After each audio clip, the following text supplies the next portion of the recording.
Happy Friday, everybody. It is day 152 of At Home Fitness with Coach A, and today's date is August 14th. Friday. Got some other exciting news for you guys. Tomorrow is going to be a pretty aggressive outdoor, preferably at the track kind of workout. So today is just going to be some lifting. We have 4 total pieces today. We are working on our posterior chain strength, specifically targeting the glutes. So here's what we are looking at. Again, I said 4 pieces. Part A, individually in and of itself. So I want you guys to go through A, B, C, then D, as opposed to cycling through in some kind of giant superset. Part A, 3 rounds, 12 to 15 deadlifts. Try and set the deadlift weight to come out in that 12 to 15 rep range for a max-ish type effort. All right, a minute and a half rest or so, meaning it probably shouldn't be a full-on max effort. We're probably talking somewhere in the age of the 1 rep short of a max set type thing. Again, 3 rounds, 12 to 15 reps. That is with a barbell. If we have dumbbells, it can be done the same way. If we have kettlebells, it can be done the same way. Remember, if you need to adjust lighter weight and try and get that same kind of heavier stimulus, I want you to take your time on the eccentric part of the movement, meaning lowering back down to the ground in this case. Give me 3, maybe 4 seconds on that eccentric piece and try and make it last. That'll make it a little more uncomfortable. So 3 rounds, 12 to 15 deadlifts for part A. Part B, which will also have its own minute and a half rest, will be 3 rounds of 15 to 20 hip thrusts. Hip thrust I'll demonstrate in a second for those of you that aren't sure. Again, weight target is the 15 to 20 rep range. This can also be done as a weighted glute bridge, as I will demonstrate in the garage. Part C will have a minute rest in between the pieces, and it will be 3 rounds of 10 right side and 10 left side bird dog rows. Now, there's a couple ways you guys can do this in terms of the rest, because you're going to have to stabilize the movement on both sides. If you want to do one side, short rest, maybe let's talk 30, 45 second window. Do the other side, short rest, same rest, and go back and forth that way, that's fine. If you want to go one side then the other, and then make sure you have at least a full minute in there in between. If you're not sure what a bird dog row is, I'll demonstrate it shortly. And then finally, we are going to finish up with a bit of a burnout accessory of 100 seated hip circle push parts. If you guys don't have a hip circle or don't even know what one is, I'll show you in a second, as well as the opportune clamshell, which will do 50 reps on each side if you do not have the band for the seated push parts. Stick around if you want some demonstration or modifications.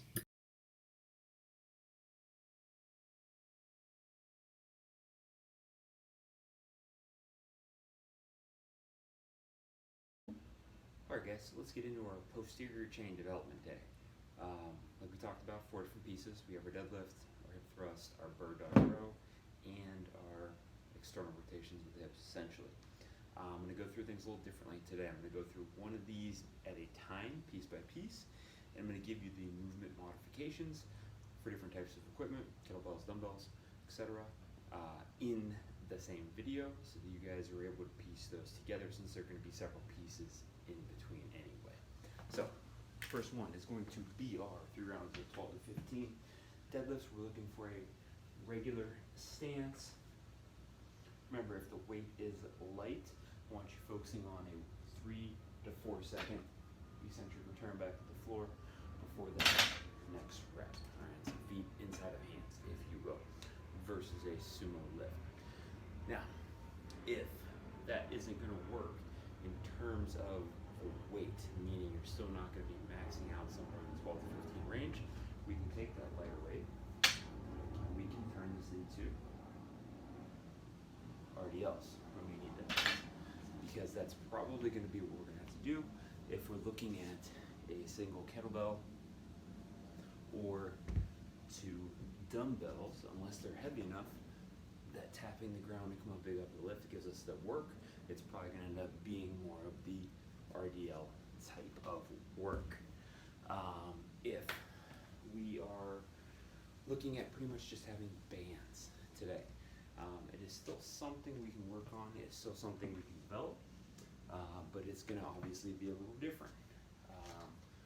For the deadlift, I would strongly suggest taking the band, looping it under the feet, and lifting in this manner, because we're going to use the good morning position, looping it over the traps, for something else. Alright, so again, it's 3 rounds, so ideally 12 to 15 reps, maxing out the weight in that range of a regular deadlift, and if we have to adjust, adjust from there and what we talked about. Let's stay away from single leg work today. So instead of that single leg RDL or deadlift, try and stay both feet down. Even if you guys have lighter weight, again, focus on the RDL, maybe narrow the stance a little bit, and work from there.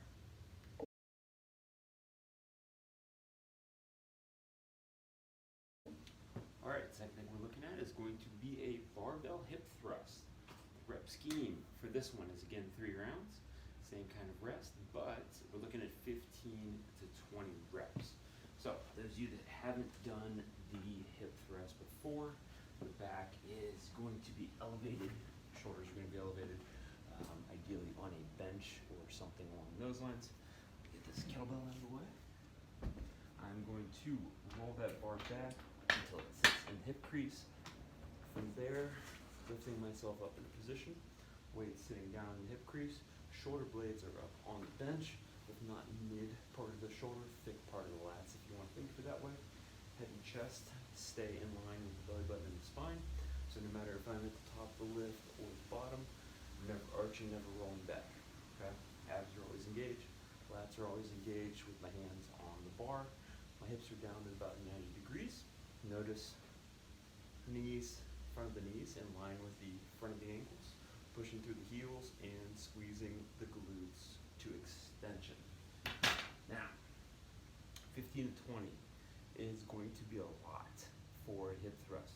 So you guys don't necessarily have to worry about only having light weight, because that is going to give the effect. Modifications. There's a couple different things here. We're either going to be modifying the equipment of the lift, or we're going to be modifying the equipment of the support. If we have ourselves 2 dumbbells or kettlebells, we can set the weight on the hips and perform essentially the same thing. If we're looking at only 1 dumbbell or kettlebell, again, it can be set on the hips, performing from there. Single leg work. If you guys don't have any weight, and we need to make this a body weight movement, this is the scenario where I would suggest to go to the single, because we're going to get a max effort for sure in the 15 to 20 range. You guys might even get a little shaky if that's the case. Now, if we have a band, we can do the body weight style, or we can take a band, loop it under the feet of that bench, and use it as resistance from there. If, let's say, we transition ourselves to what the other issue could be of not having the support, right? So we don't have a bench. We can take any of those tools, any of those pieces of equipment we just talked about, set it across the hips, and do a weighted glute bridge from the floor. The one big caveat there is there's not really going to be a way of doing the band unless you guys are able to loop the band around the feet. Might be easier under the heels, technically, and then take that band, strap it over the hips, and lift from there. Takes a little longer to get in, but I would suggest probably looping it under the heels so it's a little easier to take around the thighs and set on the top of the hips. From there, it's also pretty easy in this position to grab the weight vest or load up a book bag and set it on the hips. The main point of this specific piece is that we are doing a weighted glute movement or a resisted glute movement. So technically, if you guys wanted to, you could take the band, pop into a good morning position if all we have is bands. But I would rather see you try and make that resisted hip thrust or resisted glute bridge work first.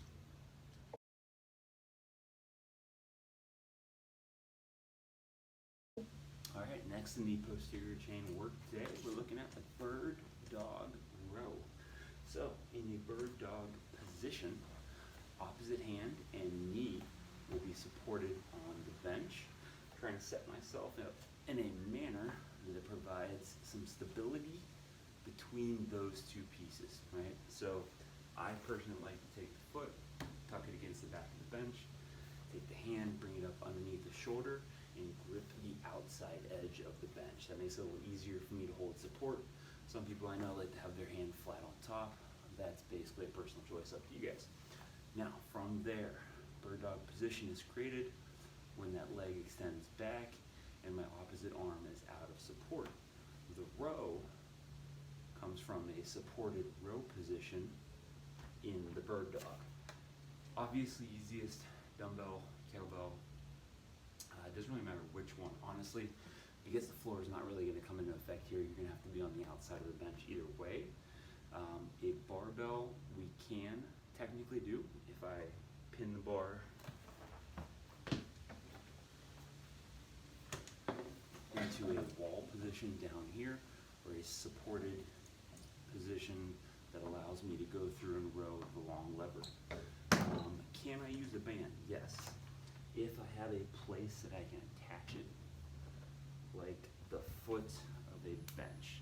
Now, I'm going to have to loop this up, maybe wrap it around a couple times, but I can technically get it under the foot there and row while I'm in that supported bird dog position. Looking for any other modifications, let me know. Hope you guys work through it.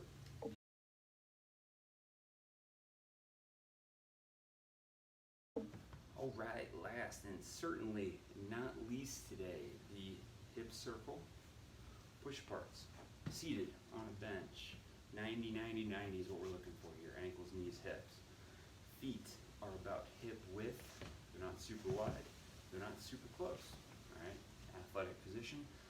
The goal here is to use the glutes to push that band apart into a stretch position while the feet remain nice and flat on the floor. So think about the three pieces, inside of the ball of the foot, outside the ball of the foot, and heel. Can they all remain flat and engaged as I stretch that band apart? Again, we're looking for 100 reps. Now, does it need to be a hip circle? Any smaller band or band that can be doubled, tripled up will work, as long as it gets me into that position and it is light enough that I can actually stretch it apart. If we don't have any bands, as you guys have seen in the modifications, we are looking at a clam or clamshell, which is going to be laying on the ground. I can do this on the forearm or I can do it flat on the shoulder. But the idea is I push up off the ground, knee leads, glutes flex, and it creates a opening external rotation type position on the elbow, on the arm, and